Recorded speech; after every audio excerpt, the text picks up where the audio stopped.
What's going on, everyone? So, the Golden State Warriors are the favorites to land the Brooklyn Nets' Cam Johnson via trade. The Oklahoma City Thunder are next in line. There's been a lot of talk about the Oklahoma City Thunder wanting Cam Johnson. Look, if the Thunder want a guy, like really want a guy, he's going to the Thunder. Thunder have like the most assets, cap space, everything than all these teams.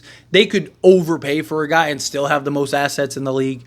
If the Thunder want somebody, they're going to land him. So if the Thunder really want Cam Johnson, he'll probably be an Oklahoma City Thunder. However, the Warriors, they're in a tough spot now, right? Because Jimmy Butler is no longer on the market, according to Pat Riley. Pat Riley himself came out and said. Now, again, we've heard that a million times from organizations where, DeMar DeRozan is a great example where it's like, this guy is our guy, like we're not trading him, and then a week later he gets traded, right? And then also, I think everyone has a price, everyone has a cost, right? If the Warriors offer some like insane trade package to go and land Jimmy Butler, I don't think that they're going to be like, nah, we're good. We want to keep Jimmy Butler long term, right? And from Miami's standpoint, they're not in a rush. Like, whatever deals are there are probably still going to be there in the offseason. No one really has the money to just sign Jimmy Butler outright to a max. And so the Miami Heat are kind of calling Jimmy's bluff and look at it as like, we can always work out a sign and trade in the offseason, right? So, like, we're not worried about losing him. We're not in the risk of losing him or anything like that. Not just going to walk in the – is he really going to turn down $50 million? Probably not, right? So, it's one of those things where Miami is in a good position. But that puts the Warriors in a pretty bad position because the Warriors need to do something. They are a sinking ship. They started off hottest team in the league. It was like, man, are these guys contenders? Are this really what's about? Is Steph Curry really about to win another NBA championship? And then reality set in, and all of a sudden, it was like, oh, they're not that good, right? They're a play-in team, right? They had hot start, guys like Buddy Hield were playing way above their typical production, right? They were new, young, athletic, right? They were fun to watch. Steph was doing Steph things out there.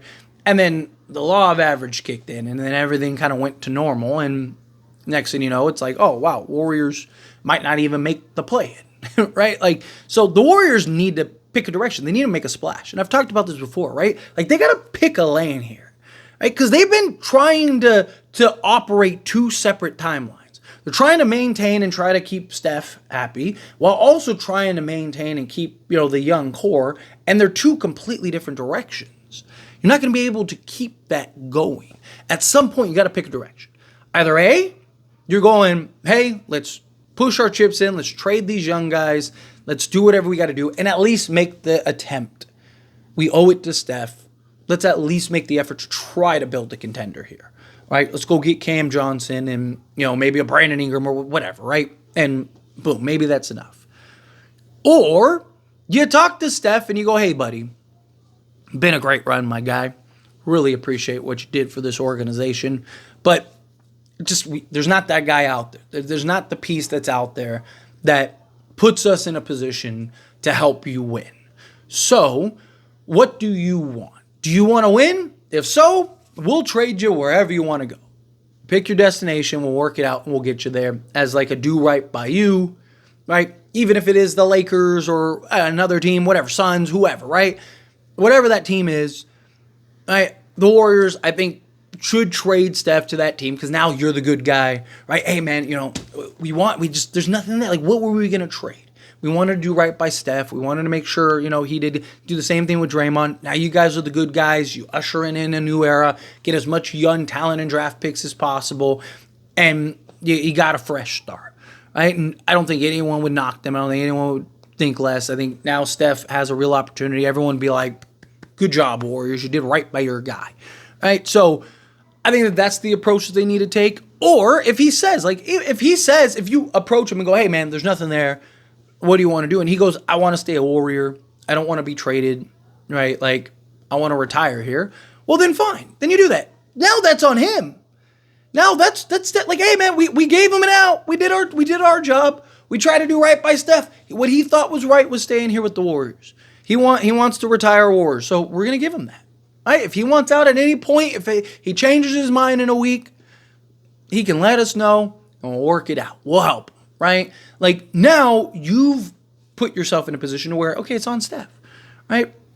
But they need to pick a lane. They need to pick a direction, right? I'm okay with them not trading for Lauri Markkanen. I know a lot of people wanted them to go trade Kuminga and all these guys for Lauri Markkanen. I mean, I didn't think they were ever serious because they weren't offering Kuminga and stuff like that, but I just don't think Lauri Markkanen was the answer. I don't think he's like your second, third option, maybe your third option, if your first and second option are really that guy. I just don't think Steph Curry plus Lauri Markkanen is what will lead to an NBA championship. I don't, maybe others feel otherwise.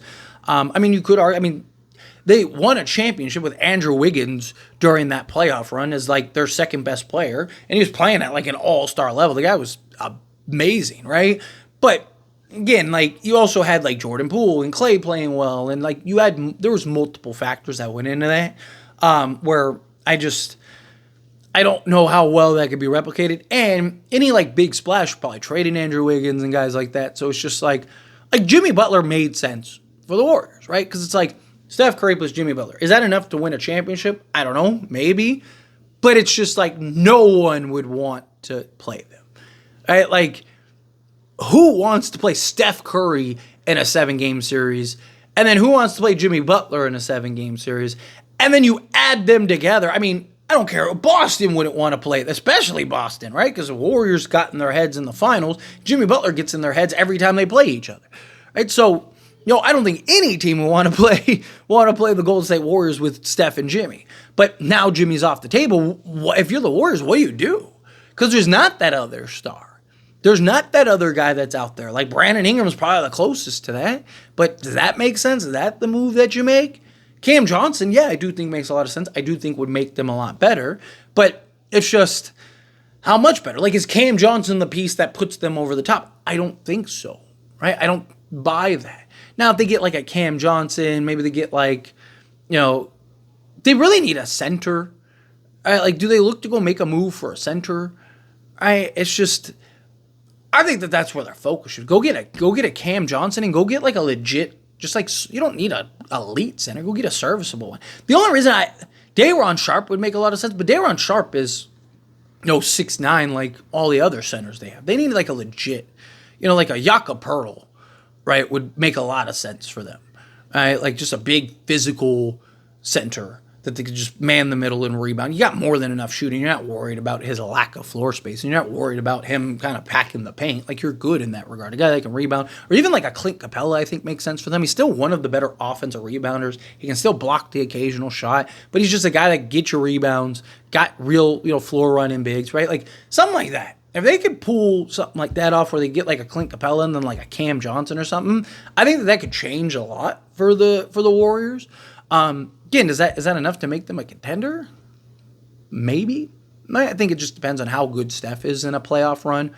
Can Cam Johnson keep playing the way he's playing, right? Can you get another guy to kind of pick it? Like, can Kuminga kind of come into his own a little bit more?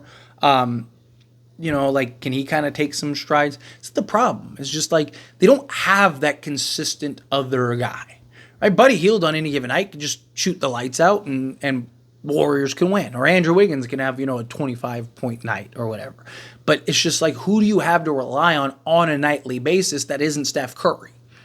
Right? Like, who do you have to rely on to just give you that shot creation and, a bit of playmaking and just be able to impact the game and just go, give me the ball, don't worry about it, I got this, right? Like, they don't have that guy. Jimmy Butler could have been that guy, right? When other guys are cooking and other guys are going, Jimmy Butler's he's a very unselfish guy, right? Like, so hey, I just want to win, whether it's 5 or 50, just let's win the game, right? Like, I don't care about how many shots I get or anything like that, right? So, like, he's a guy that if Wiggins or, well, you probably have to trade Wiggins, but you get my point, right? If one of these other guys are just cooking, Jimmy will just, I'll just do the dirty work. Here, go, make your plays, do your things, right? Like, and now they're just in a better position. But now you don't have that guy in Jimmy. It's like, who else is there? Do you make a play? Do you try Brandon Ingram and just see, like, if he's healthy, right? He's a guy that go get you, 23 a night, dish out a couple assists, make a couple buckets. Doesn't really give you like great 3-point shot. I mean, he can shoot the three, he can knock down the three ball, but he's not like,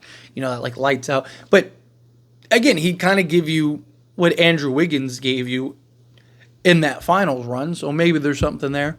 But anyway, as always, this is a discussion, and I pass the question on to you. Let me know your thoughts and opinions down in the comments below. What do you think? How do you feel? What are your thoughts? Do you think that, yes, they should pivot for Cam Johnson? Especially now that Jimmy Butler is no longer an option, do you think, no, that's not the play, that's not the move? Do you think they should trade Steph? Do you think they should keep Steph?